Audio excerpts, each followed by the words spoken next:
আমার বন্ধুরা, প্রীতিস ব্লগে তোমাদের স্বাগত জানাই। আজকে দেখো সকাল থেকে বৃষ্টি হচ্ছে, আর বৃষ্টিতে আমার টবগুলো জলে ভরে যাচ্ছে। সকাল থেকে বৃষ্টির বিরাম নেই। অ্যাকচুয়ালি কালকে রাতের থেকে বৃষ্টি হচ্ছে, আর আমার টবগুলো গাছ জলে ভরে যাচ্ছে, তাই একটু হয়তো উল্টে দিয়েছি, জলটা ফেলে দিয়েছি যাতে বৃষ্টিতে আমার গাছগুলো নষ্ট না হয়ে যায়। সকালটা শুরু হয় এই পুজো দিয়ে, ভগবান সেবা দিয়ে। আমার শাশুড়িমা পুজো করে চলে গেছেন, আর আজকে তো সকাল থেকে বৃষ্টি হচ্ছে বলে ফুল তোলার সময়ও পাইনি, যেতেও পারিনি। তার জন্য যা ছাদে আর নিচে একটু ফুল ছিল তাই দিয়েই মা পুজো করে দিয়ে চলে গেছে। আমিও আমার পুজোটা সেরে নিই। সকাল থেকে শুরু হয়ে গেছিল রান্নার জোর।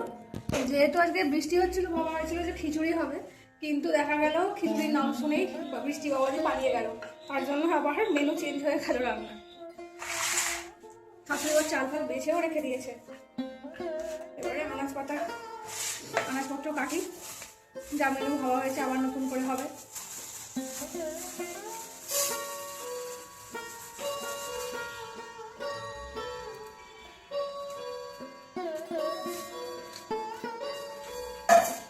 মা ওদিকে আবার চাল বাছা শুরু করেছে, নতুন চাল নিয়ে আবার বাছতে শুরু করেছে।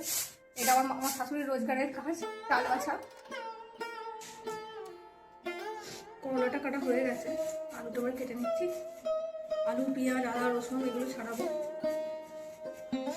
করলার ঝাল করবে মা, আর চিংড়ি মাছের তরকারি করবে। চিংড়ি মাছের কারি, তরকারি নয় কারি। আর এই চিংড়ি মাছের কারিটার গ্রেভিটাকে একটু ঘন বানানোর জন্য মা একটু আলু ভেজে দেয়। আলুকে চাঁচারে চেঁচে নিয়ে একটু দিয়ে দেয়, আর এটাতেও দিয়ে দেবে, করলা চচ্চড়িতেও দিয়ে দেবে। কারণ করলা চচ্চড়িতে একটু আলু দিলে, চেঁচে দিলে তাহলে জল কাটবে।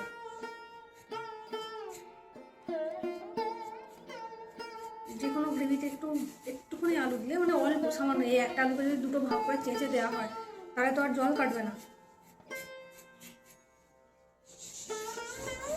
আমার শাশুড়ি গুছিয়ে গুছিয়ে রান্না করে, আমি জোগাড় দিচ্ছি, কখনো একটু খুন্তি নেড়ে দিই, তাহলেই হয়ে যায়। দুজনে মিলে রান্না করা তো তাড়াতাড়ি হয়ে যায়।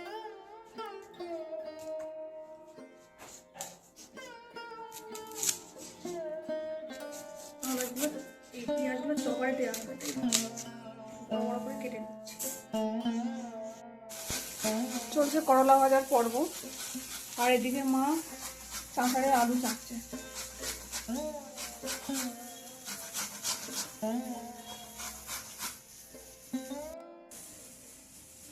পেঁয়াজ চপ করার কাজটা হচ্ছে, একটা চপ করে নিয়েছি, আবার হচ্ছে। আর মা ওই নিংড়ে নিংড়ে আলুটাকে নিংড়ে নিংড়ে রসটা ফেলে দিচ্ছে, যাতে করলাটা একটু দিতে পারে।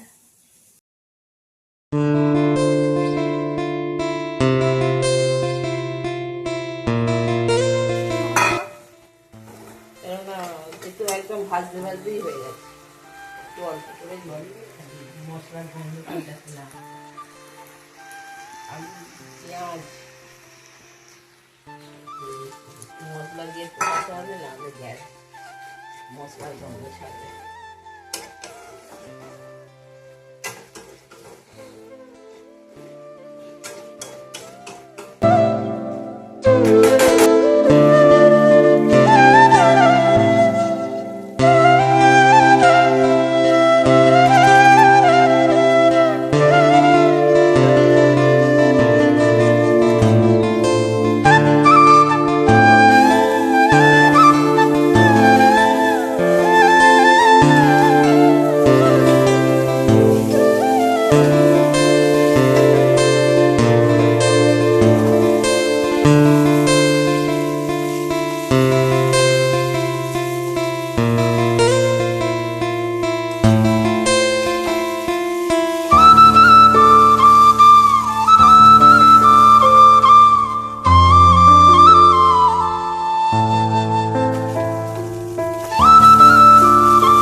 একটু চিনি দেওয়া হয়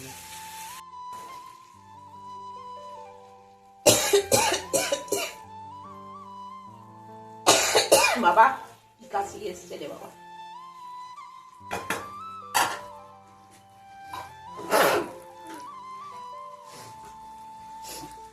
আমাদের অলমোস্ট শেষ হয়ে গেছে, শুধু ভাতটা বসিয়ে নেবো, আর বাসন যেগুলো দুটো একটা পড়েছে সেগুলো মেখে নেবো। আগে দিয়ে বলেছি যে অল্প অল্প বাসন আমাদের মাজা হয়ে যায়,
আসছেন।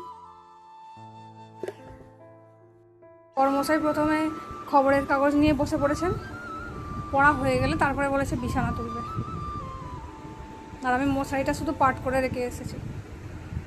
কর্মশাই কাজ স্টার্ট করে দিয়েছে, বিছানা গোছানো কাজ।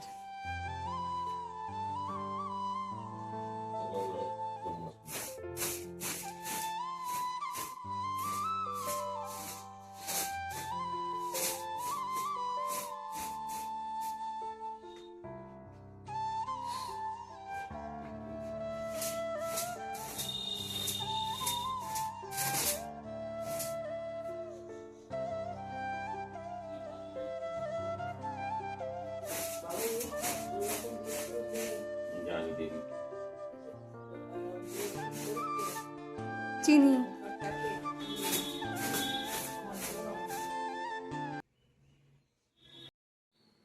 এই এই পড়বি না। আমাদের রান্না বান্না শেষ, ভাত বাড়া কমপ্লিট।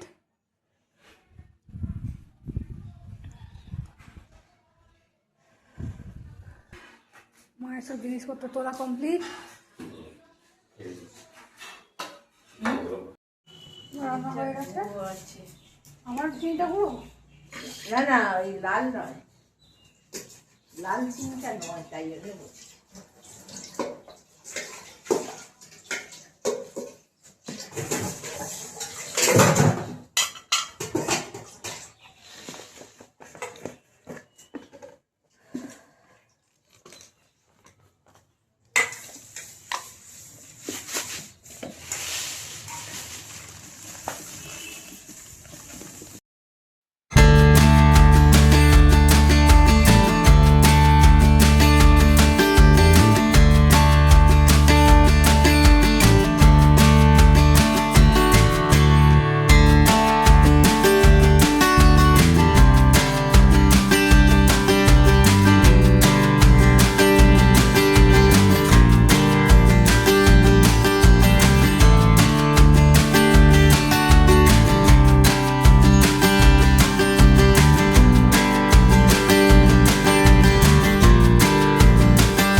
চলছে মুড়ি খাওয়ার তরজোড়।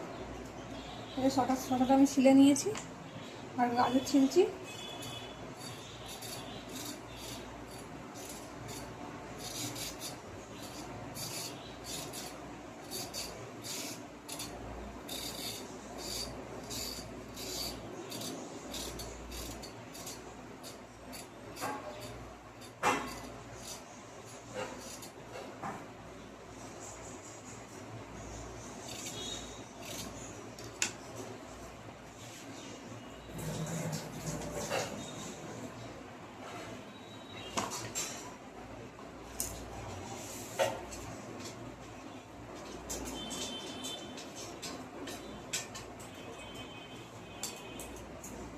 আর মা ওদিকে ছেলেকে খেতে দিচ্ছে।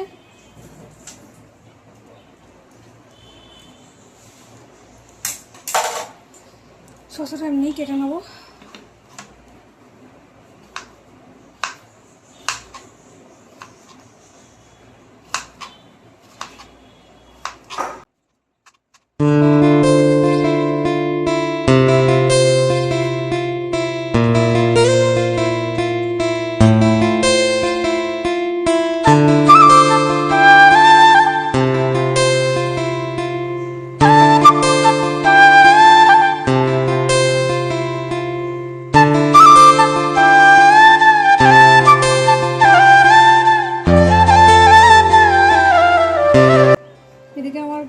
কাটা শেষ, মায়ের মুড়ি খাওয়ার। ওদিকে ছেলে খেতে বসে গেছে।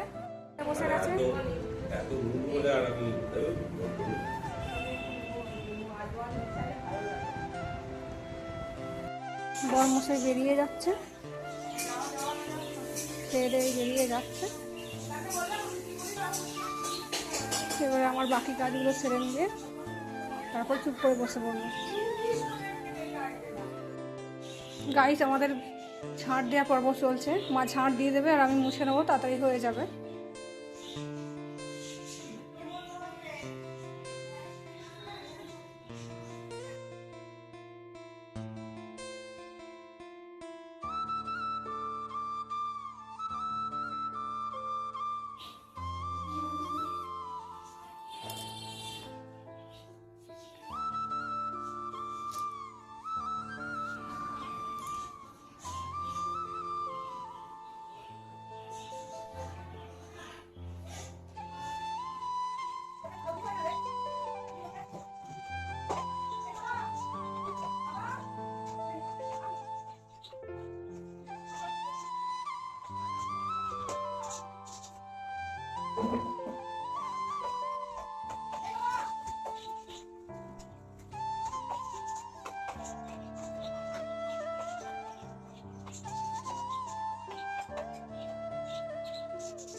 সকাল 11টা বেজে গেছে। আমার কাজকর্ম প্রায় শেষ, এবার শুধু স্নানটা করে নেবো। আমি আজকের মতো এখানে আমার ব্লগটা শেষ করলাম। তবে তোমরা অবশ্যই জানিও আমার ব্লগটা কেমন হচ্ছে, কারণ আমি তো প্রথম ব্লগ করতে শুরু করেছি, আমার কোনো আইডিয়াও নেই ভালো করে। তো কেমন হচ্ছে বা কোনো জায়গায় কোনো ভুল ত্রুটি হলে তোমরা অবশ্যই মেনশান করো, যাতে আমি ওটাকে শুধরে নিয়ে আরও ভালো করে ব্লগ বানাতে পারি। ধন্যবাদ। আর অবশ্যই তোমরা লাইক, কমেন্ট, শেয়ার করে দিও।